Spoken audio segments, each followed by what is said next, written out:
Hi everybody, Father Scott Vanderveer here with another installment on our series called Rebuilt Faith, based on the book with the same name. Today we're talking about the fifth practice, which is to share our faith. Easier said than done.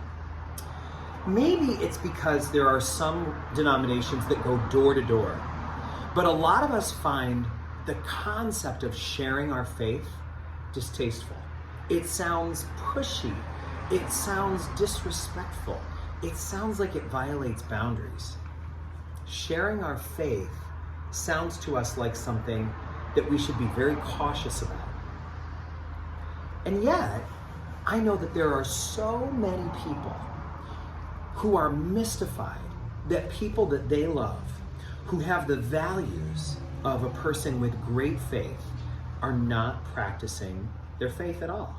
They're beside themselves with confusion over why is it that I am unable to understand why this person finds religious faith so off-putting when they're actually living the kind of life that Jesus is calling us to live. They actually do a better job than a lot of religious people do at living these values. It's a deep question that a lot of us have. And how we answer that, I think, has to do with a reflection that I wound up having with a holy, holy grandmother. This woman said to me, "Father, my grandchildren are some of the best people I've ever met. Their moral fiber is far greater than I experienced at my age when I was in their stage of life."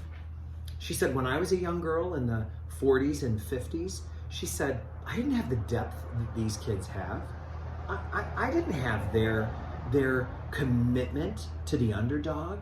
I was a good person. She said, I wasn't a bad person, but I wasn't just wonderful and sensitive and lovely the way they are. She said, but Father, they do not practice anything. She said, they don't go to church. They don't seem to know a lot about the faith. They may have been involved in First Communion and confirmation, but it didn't seem to stick at all. It seems like there's nothing really for them to hold on to.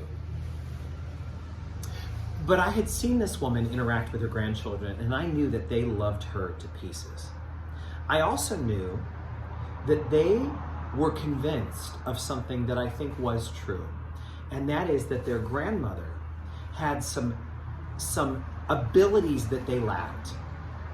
Their grandmother did not have all of the hang-ups about certain things that they had. She had a resilience that they lacked.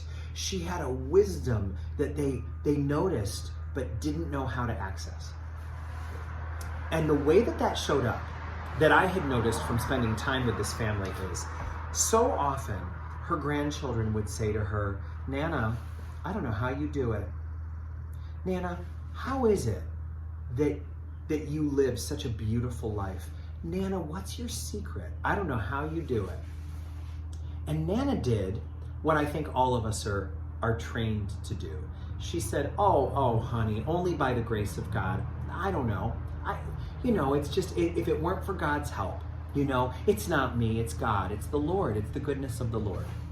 Now here's what I would like to say. All of that is true, but it's not the whole story. Because those kids are asking for a reason. They want to know. They're saying, Nana, we don't have the resilience that you have. We don't have the trust that you have. We don't have the confidence in the future, no matter what, that you have. And we want it. We don't want to live lives that are marked by insecurity and uncertainty. We want what you have, Nana.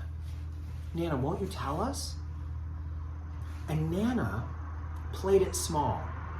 Not because it was untrue, but because it was the most humble of the versions that she could say. So Nana said, oh, sweetheart, it's not me, it's God, which is true. But I challenged Nana to say this. I challenged her to say, sweetheart, do you really want to know?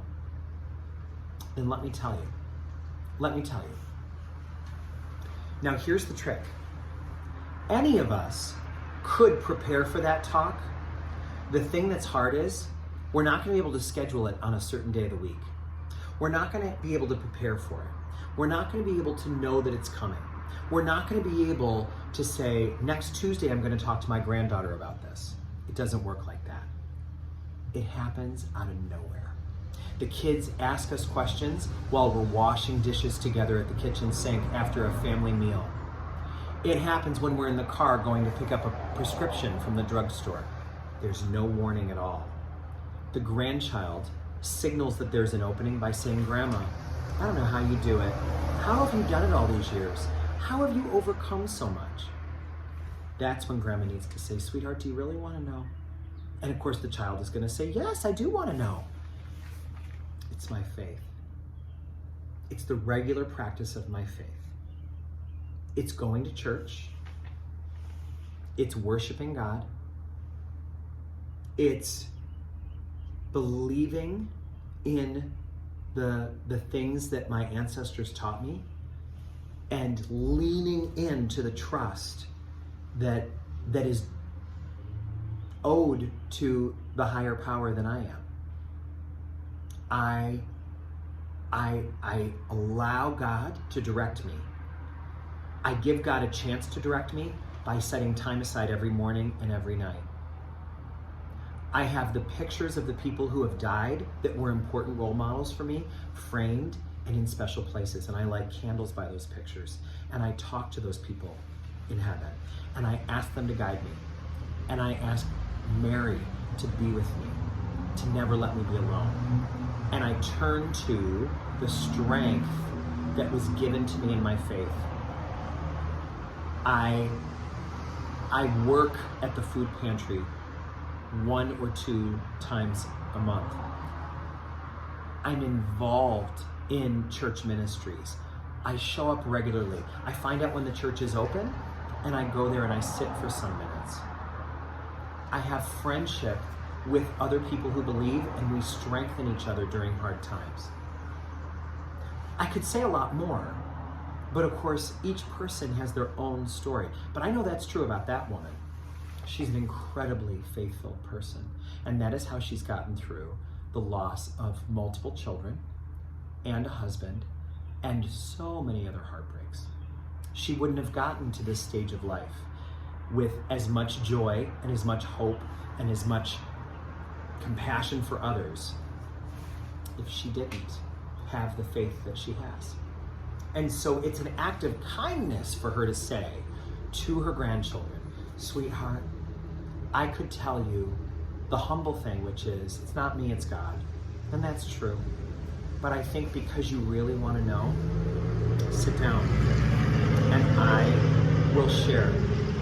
I will share with you how it is that I've done it and what it is that allows me to go from hard thing to hard thing. It's beautiful to be able to do that. It's not easy, and it takes courage and preparation, and it doesn't necessarily happen on a day that we feel especially ready for it. We may not be in the best mood, or feel the most talkative, or feel the most articulate, but if we've prepared, then we will be able to share our faith when the time is right. What does that make you think of from your own life? When have you had an opportunity to share faith? And what did you do with that opportunity? Did you take advantage of it? Did you feel like it went well? Did you feel like it didn't? How so? What happened? What a great opportunity for all of us to consider, how is it that we use faith? How is it that we can share whatever it is that we use to get through with others? Sharing our experience, our strength, and our hope is a responsibility of a believer to the others who are seeking hope in their life. Let us be willing to do our part to share our faith with those who so desperately need it. May God bless each and every one of you now and always.